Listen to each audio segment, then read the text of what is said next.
So today we're going to have a look at something really exciting, Nikon's brand new mirrorless cameras. We've got the Z7 and the Z6, and today we're just going to do a quick first look at both of the cameras. Let's get it.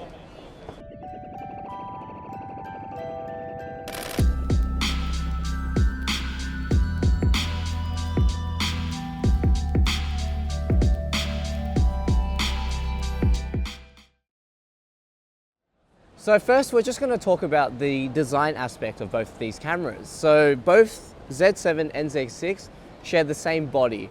They're both magnesium alloy bodies with nice big grips, and most importantly, they're both weather sealed. On the top of the camera, you've got three buttons. You've got an ISO button, a record button, as well as an exposure compensation button.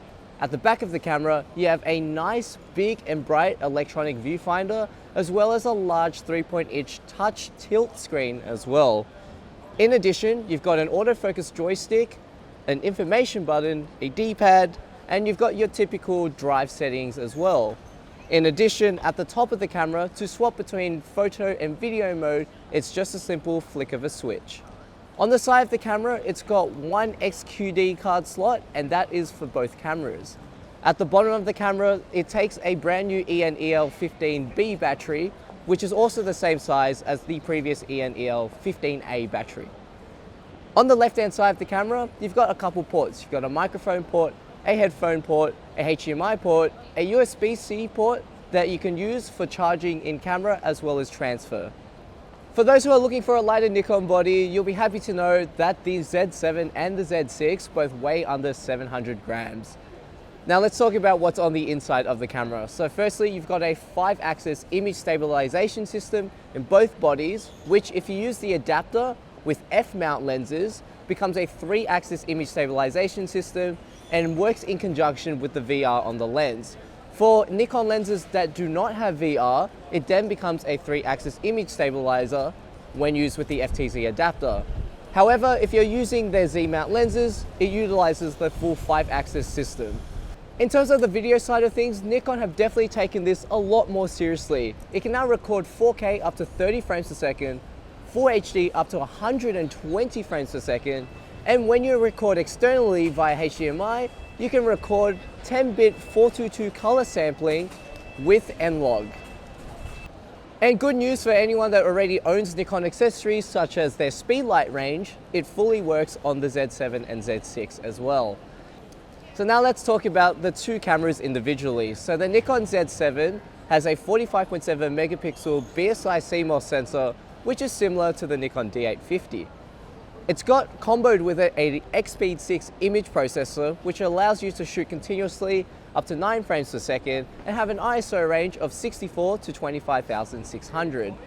Then in comparison, the Z6 has a more all-rounded sensor with a 24.5 megapixel image sensor combined with an X-Speed 6 image processor. This allows you to shoot up to 12 frames per second and have an ISO native range of 100 to 51,200. And lastly, when talking about the autofocus system, they both employ a hybrid contrast and phase detection system. The Z7 has 493 autofocus points, whereas the Z6 only has 273 autofocus points. In terms of wireless capabilities, Nikon still employ a SnapBridge wireless system into their Z7 and their Z6. However, this time around, they have a brand new direct Wi-Fi connection where you can connect your Z7 or Z6 straight to your computer to directly tether your photos/video straight to your computer. So in 2018, Nikon are releasing 3 Z-mount lenses as part of their S-line series, which is a 24 to 70mm f4, a 35mm 1.8, as well as a 50mm 1.8. All 3 of these lenses employ a fully weather-sealed design and share Nikon's F-mount coatings such as the fluorine coatings and the nano coatings on their lenses. All 3 of these lenses, as well as our bodies, are all pre-production models, so we can't share any samples at the moment. However, in future, when we get the full production models, we'll be doing full reviews on the lenses as well as the bodies. So in terms of my actual first impressions on holding the camera and using it, in terms of the design element, coming from a Nikon shooter myself, it is brilliant that they've employed the deep grip into the brand new Z7 and Z6. It feels super solid in your hand, and all the controls are very familiar. You've got your front wheel for your aperture, your back wheel for your shutter speed, and they've employed the simpler mode dial at the top as well. The EVF is amazing. It is super bright, it's clear, it's nice and bright, and with that 90% frame coverage, which from a DSLR shooter, the autofocus system is so much better, and it pairs so well with this EVF because you can see what you're focusing on, and it's super quick as well.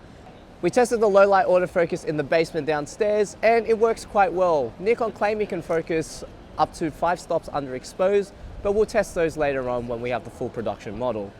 In terms of the tilt screen at the back, it's nice and big, and it's also touch as well, so it's really easy to get your focus and also review your photos as well.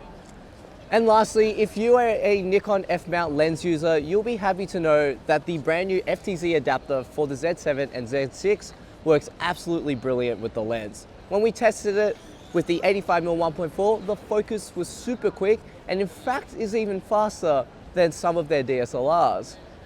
For an adapter, this is brilliant, but we won't give you the full results until we do a full review on it.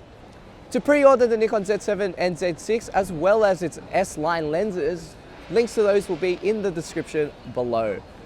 Prices as well as dates for them to drop are to be confirmed.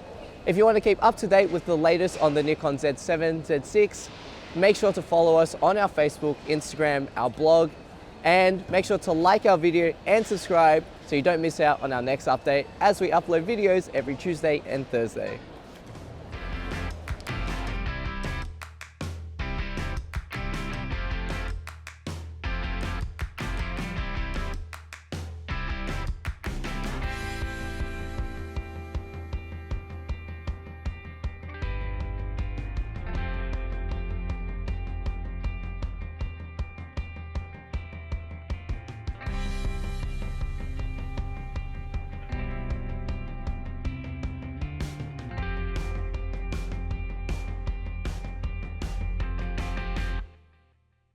And it focuses a lot faster